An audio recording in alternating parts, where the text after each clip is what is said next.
Hello and welcome back to A Foreigner and Family in the Philippines. And this is going to be a video on the just to show the progress on the Calmansi and the banana, how they're coming along here on this Back Creek portion that is located behind the well here. And I'll just while I'm here, this was some materials that were used, the scaffolding, when we were actually digging inside the well. And just to mention, if anybody else is watching this video and thinking they want to do a well like that, find, even if you're out in the province, find a well driller and just have a well drilled. It's more cost effective, and you'll probably be it'll be better in the long run.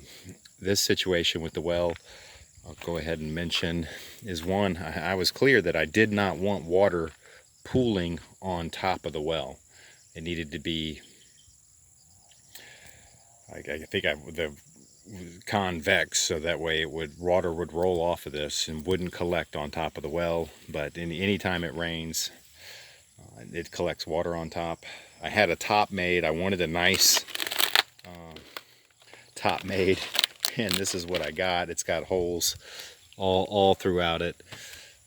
It doesn't seal on the sides very well. It doesn't seal on the sides.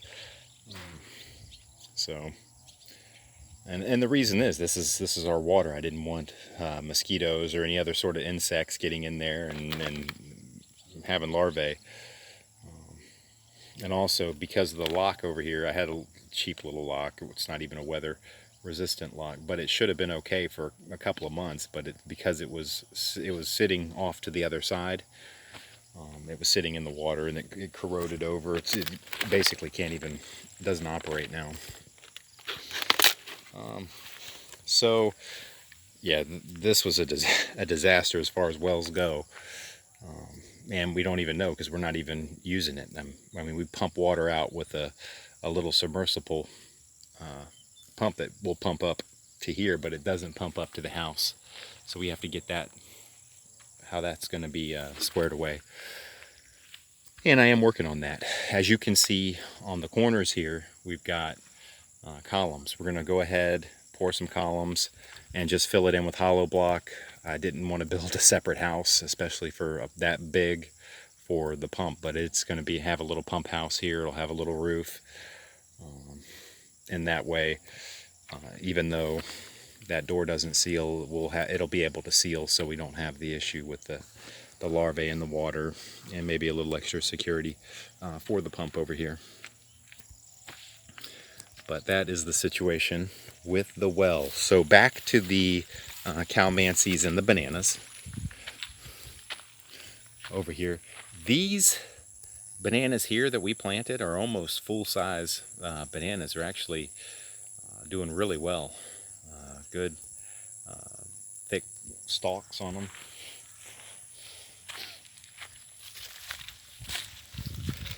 And after the corn, I was waiting for that corn, and so it wasn't as wet, but we did get some rain here. We got some rain coming the next couple of days. I had the Calmansi up there because I had planted some of the other fruit trees, but I had to wait until this corn was out of the way so I could plant these Calmansis. I did a video on it earlier when we had just transplanted them and just planted these bananas. So, oh, and also they weren't doing so well because it's been hot out here. It has been a little drier than it was, and so the Calmansis weren't doing so good. So we did put up these bags on them, and that helps quite a bit. And over here we've got, looks like some corn volunteers, but also the bananas are coming up now. Most of them have bananas. If these were tissue cultures, they would all look almost identical. They'd all be at the same height and size, but we planted these from suckers, so, and they sprout a little differently, but they still stay pretty close typically. So Calmansis.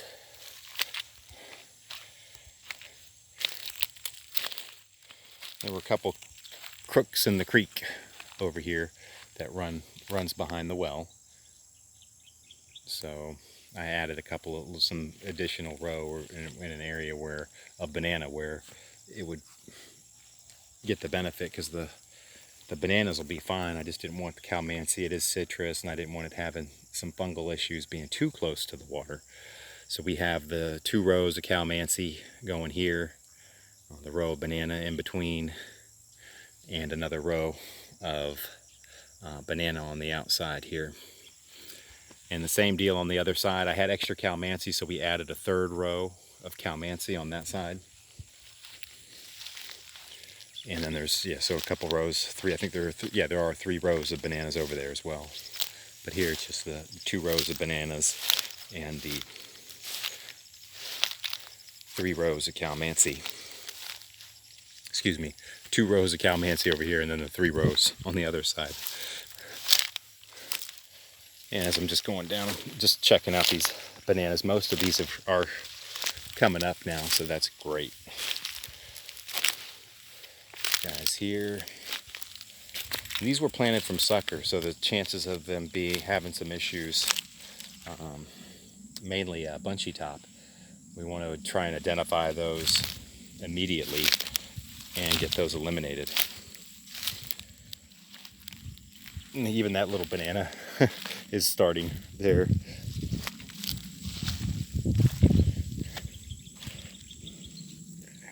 And a couple larger ones there even.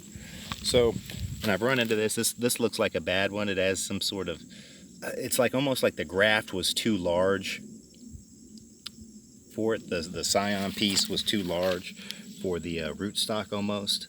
But then the flowers already is coming off on this. But it's funny because they're so little, and to see them already flowering. I actually saw a Calmansi on one of these a minute ago.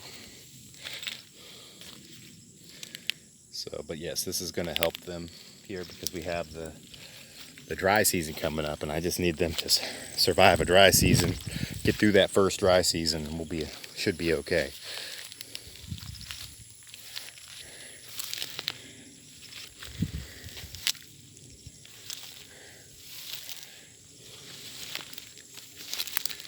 Wanted to take a look see how some of these, I'm checking up on them, seeing how they're doing.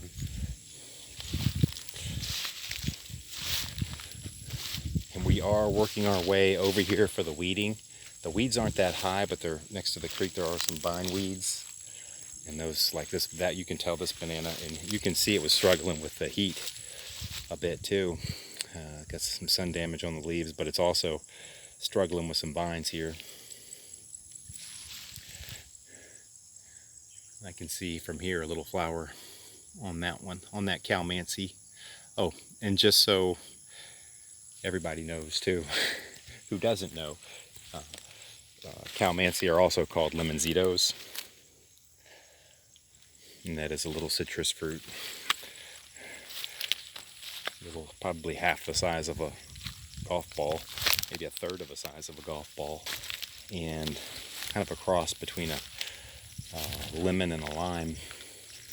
Ooh, I see I'm not sure if that's a lizard or a snake. Oh, just a lizard. I don't know if you caught it. I just caught him briefly, but it's funny because those lizards, I see a lot of those, and they happen to be the same color as the cobra that I most commonly see around here.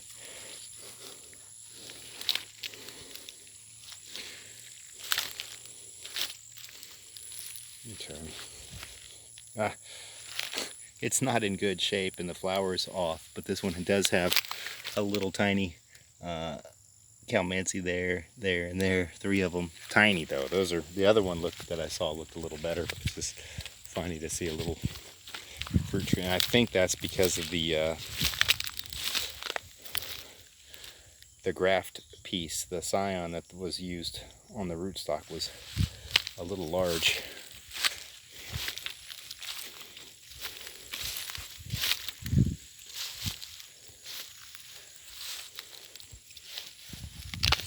I am down here in my sandals, and I don't necessarily, with these weeds in it, the mud is like caking up on the bottom of them, but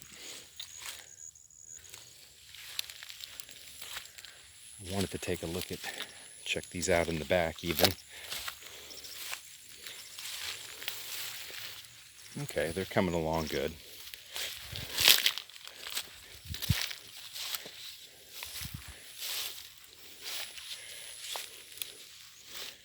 Couple little tiny flowers. I was just on the other side, and that's why I decided to make a little video. I saw several with the flowers here. Good, that one's looking healthy. I've got some that look like they have some sort of issue with the leaves curling up, and I've had that ever since I purchased those. I don't know if that was an existing fungal issue or if there's a nutrient deficiency, or that scion was too large for the rootstock. And so I'm hoping they grow out of that. A lot of them have, but I'd say there's still a significant portion that have not.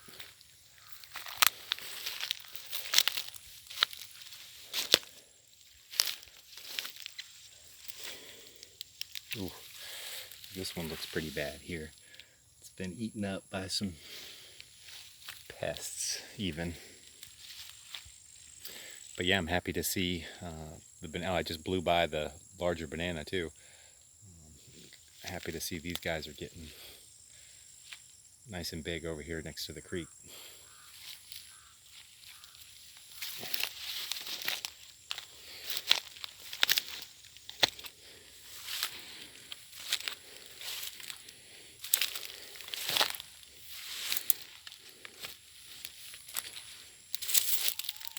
And it just kind of goes back to the fence. We are going to do a border tree. That's going to run. It's up at the top here, actually over a little bit, and come down. So, and then up over to there, up to the top of that hill. Do through the 3 rows of the border trees that I'd done before. I haven't decided which tree I'm going to use just yet. I know that right up there at the turn, we have mahogany trees. And then after that, there's a gap, but then there's that huge row with the guibano of the teak trees.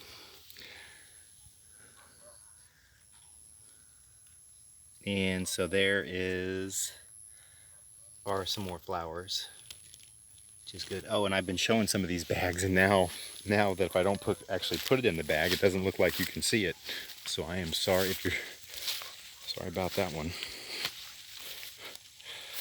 Okay, this one looks a little healthier.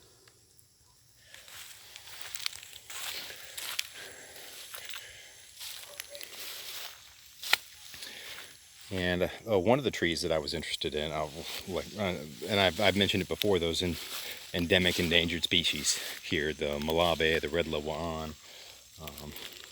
There are a couple others. I would like to plant those, but then you run into issues with the DENR, the Department